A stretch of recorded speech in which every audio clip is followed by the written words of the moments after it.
పొద్దున 8 గంటలకి మేమందరం కూడా హైదరాబాద్లో కలిసి బయలుదేరినాం. ఇక్కడికి చేరుకునేసరికి మధ్యాహ్నం 3 అయింది.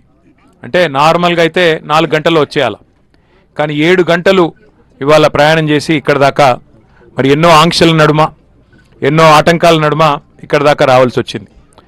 పెంబర్తిలో అడ్డుకున్నారు ముందు, తర్వాత జనగామలో అడ్డుకున్నారు పోలీసు వాళ్ళు, అట్లాగే ఆ తర్వాత వస్తే గన్పూర్లో కరుణాపురం దగ్గర, తర్వాత పర్కాల్లో, తర్వాత భూపాలపల్లిలో, తర్వాత కాటారంలో, తర్వాత మహదేవ్పూర్లో, ఇక్కడి దాకా ఎక్కడికక్కడ బ్యారికేడ్లు పెట్టి మేము ఇక్కడికి రాకుండా చేయడానికి ఎన్ని ప్రయత్నాలు చేయాలనో ఉదయం నుంచి హౌస్ అరెస్టులు మా నాయకులై ఉదయం 5 గంటల నుంచి హౌస్ అరెస్టులు మొత్తం వరంగల్ జిల్లాలో కరీంనగర్ జిల్లాలో ఎక్కడికక్కడ చేస్తూ ఉన్నారు.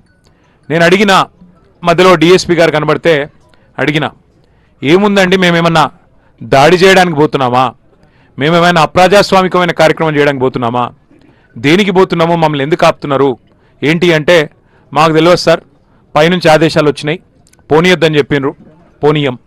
అట్టెట్లా పోనీయరా, నేను ప్రజాప్రతినిధిని, ఒక ప్రధాన ప్రతిపక్ష పార్టీకి నేను వర్కింగ్ ప్రెసిడెంట్గా ఉన్నాను. మరి మా రైతులు ఇవాళ ఎల్నినో ప్రభావంతో వర్షాభావ పరిస్థితులతో బాధపడుతున్నారు. అందరు కూడా వర్షాలు ఎప్పుడు పడతాయని బాధపడుతున్నారు. ఓ దిక్కు కింద నీళ్లు పోతున్నాయి గోదావరిలో, అది చూపెట్టాలి కదా మరి మా వాళ్ళకు. ఈ ప్రభుత్వానికి సోయి లేదు అంటే ఏం చేస్తాం సార్, మేము ఆదేశాలకు అనుగుణంగా నడుచుకునే ప్రభుత్వ ఉద్యోగులు, మాకు కూడా తెలుసు విషయం, కానీ ఏం చేయమంటారు సార్, మేము కూడా రైతు బిడ్డలమే అని చెప్పి పోలీస్ అధికారులు స్వయంగా వాళ్ళు బాధపడుతూ చెప్తున్న మాటలు. ఇవాళ నేను మీ అందరినీ ప్రార్థించేది ఒకటే, ఇక్కడ మనం ఏదైతే ప్రాంతంలో కూర్చొని ఉన్నామో కాళేశ్వరం ప్రాజెక్టుకు మరి పునాది పడ్డ గడ్డ, ఎక్కడైతే కాళేశ్వరం ప్రాజెక్టు ప్రాణం పోసుకుందో ఆ ప్రాంతంలో మనందరం కూడా కూర్చున్నాం.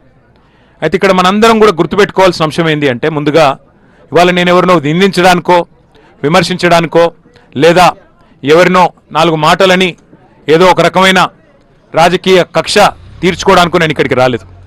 ఒకసారి తెలంగాణ నీళ్ల కోసం తల్లడిల్లిన విషయాన్ని మనం గుర్తు చేసుకుంటే, ఎందుకు ఇవాళ మళ్ళీ కన్నెపల్లి దాకా మేమందరం మా పార్టీ నాయకత్వం మొత్తం ఇక్కడికి రావాల్సి వచ్చిన అవసరం వచ్చిందో మీకు అర్థమవుతుంది. ఈరోజు కాదు, తలాపున పారుతున్న గోదావరి నీళ్ల కోసం తెలంగాణ పోరాటం ఈనాటిది కాదు, దశాబ్దాలుగా మనం వింటూనే ఉన్నాం, పోరాటం జరుగుతూనే ఉంది. బాసరలో ప్రవేశించే గోదావరి నది భద్రాచలం దాకా 100 కిలోమీటర్లు అప్రతిహతంగా తెలంగాణలో పారుతూనే ఉంటుంది. మరి బాసర టు భద్రాచలం గోదావరి ప్రవహించిన శతాబ్దాలుగా దశాబ్దాలుగా తెలంగాణ మాత్రం ఎడారిగానే మిగిలిపోయింది. పాడుకుంటా ఉండేవాళ్ళం చిన్నప్పుడు పాటలు, గలగలా గోదావరి తరలిపోతుంటేను అని. గోదావరి తరలిపోతానే ఉన్నది, వేల టీఎంసీల నీళ్లు సముద్రంలో కలిసి పోతానే ఉన్నాయి. కేసీఆర్ గారు అందుకే గులాబీ జెండా ఎగరవేసింది. రాష్ట్రం సాధిస్తేనే, మనం దేశాన్ని శాసించి రాష్ట్రం సాధించుకుంటేనే స్వరాష్ట్రంలోనే తెలంగాణకు గోదావరి నీళ్ళు వస్తాయని చెప్పి కేసీఆర్ గారు ఎప్పుడు చెప్తా ఉన్నమాట. అందుకే నీళ్లు, నిధులు, నియామకాలు అనే అంశం మీదనే మన పోరాటం జరిగింది. సమైక్య రాష్ట్రంలో న్యాయం జరగదు అని చెప్పి పోరాటాలు చేసి చివరికి తెలంగాణ సాధించుకున్నాం. మీ అందరికి తెలుసు, కానీ మళ్ళొకసారి గుర్తు చేయాల్సిన అవసరం ఉన్నది. తెలంగాణ భౌగోళికంగా చూస్తే ఇట్లా ఒక గుడిసె మాదిరిగా ఇట్లా ఉంటుంది.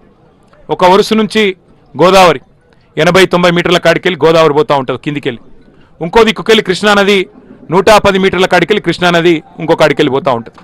మొదటి నుంచి సమైక్య రాష్ట్రంలో మనకు చెప్పిన కథలు ఏంటంటే, నీళ్లు కిందున్నాయి, భూములు పైనున్నాయి, మరి నీళ్లు పైకి రావాలంటే లిఫ్ట్ చేయడం తప్ప మార్గం లేదు అని చెప్పి మొదటి నుంచి మనకు చెప్తా వచ్చిన ముచ్చట. కానీ కేసీఆర్ గారు రాష్ట్రం సాధించడమే కాకుండా సాధించిన రాష్ట్రానికి మరి ఒక రైతు బిడ్డ, ఒక రైతు ముఖ్యమంత్రి అయితే ఏం జరుగుతుందో తన సంకల్ప బలంతో చూపెట్టిండు.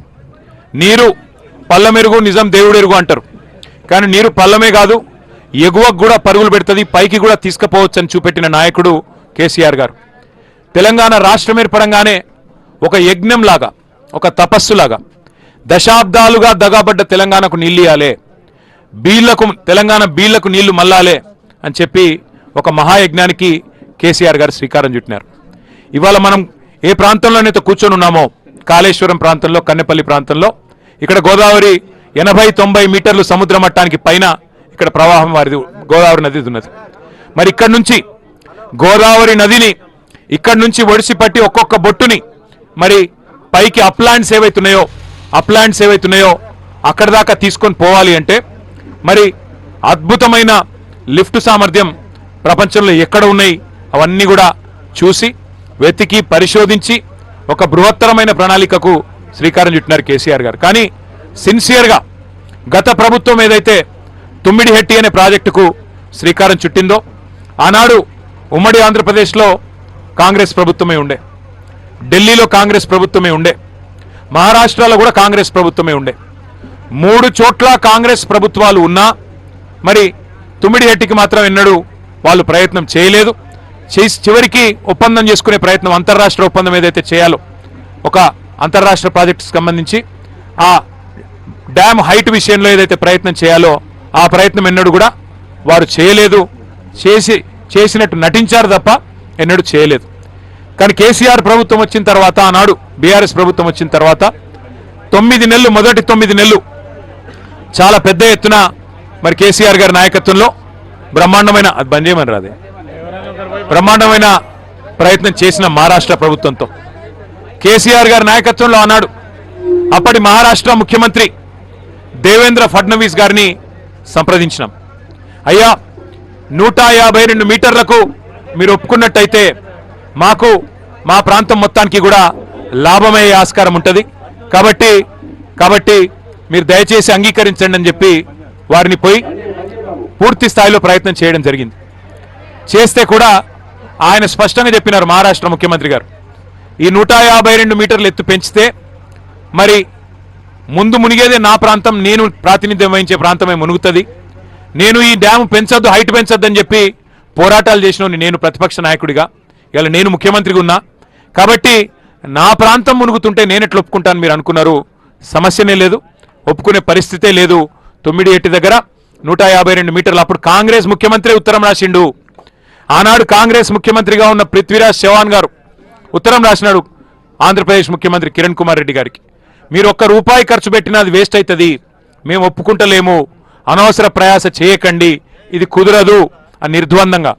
ఆంధ్రప్రదేశ్లో కాంగ్రెస్ ఉంటుంది, మహారాష్ట్రలో కాంగ్రెస్ ఉంటుంది, ఢిల్లీలో కేంద్ర ప్రభుత్వంలో కాంగ్రెస్ ఉంటుంది, కానీ ఒప్పందం మాత్రం ఎన్నడూ కాలే. కాబట్టి యాక్టింగ్ బాగా చేసినారు. తుమ్మిడిహెట్టి దగ్గర కడతాం అని చెప్పి టైం పాస్ చేసినారు, యాక్టింగ్ చేసినారు. తెలంగాణని మభ్యపెట్టే ప్రయత్నం కూడా చాలా పెద్ద ఎత్తున చేసినారు.